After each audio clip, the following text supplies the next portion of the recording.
Audiobook, Quest for Divine. Chapter 1. Who am I? What is ego?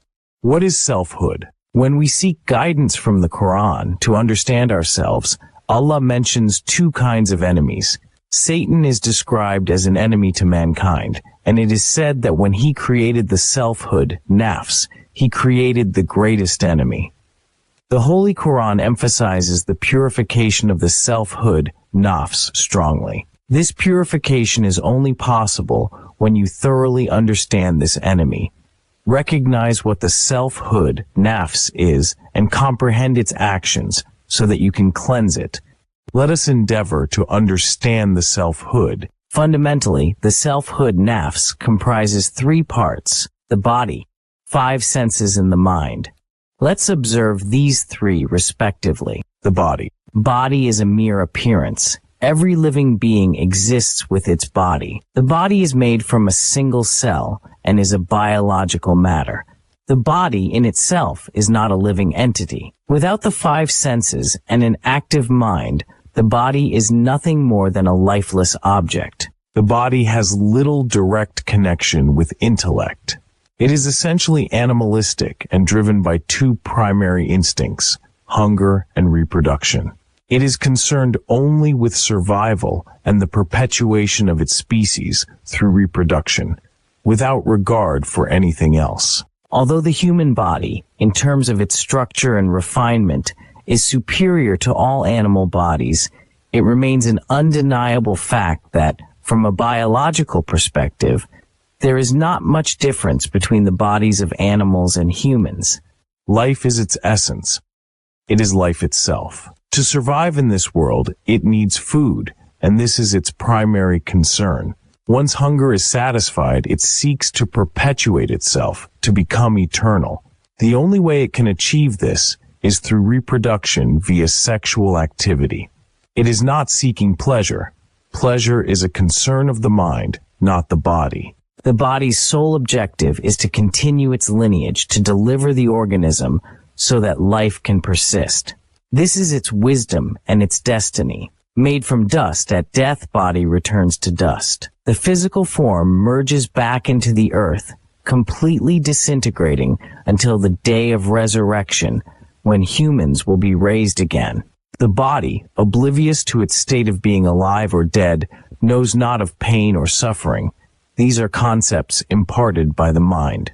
Let us understand this with an example. Imagine a person lying on a table. When asked about his name, wife, children, education, and business, he provides his responses.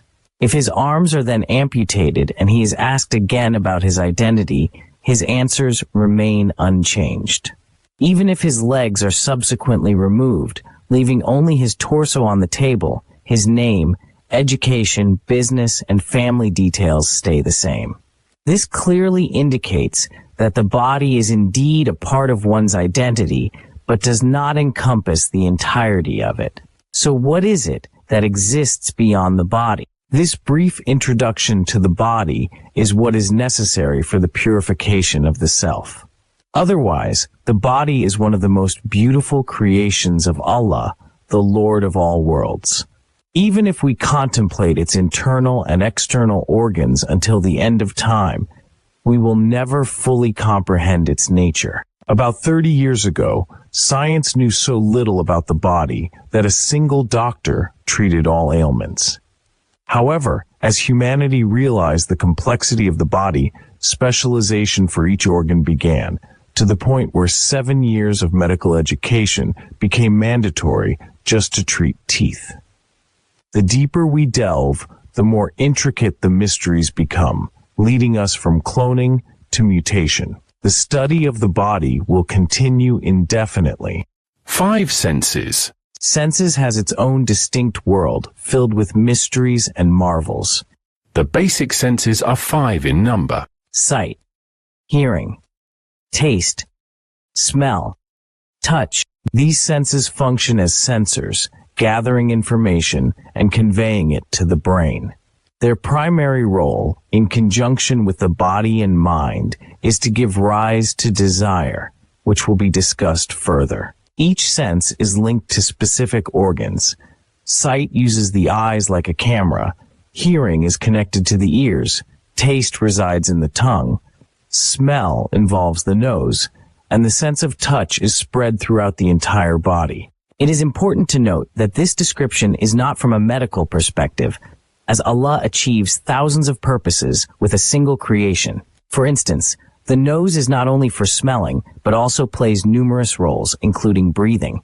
The purpose of discussing the senses here is solely for self-recognition. We are dissecting parts from the whole to understand what truly exists beyond the visible. The senses themselves possess no knowledge. Mind. Without the mind, the information collected by the senses is of no use. Let us briefly consider the mind. For now, it is enough to understand that the mind is the center and hub of memory in the human body.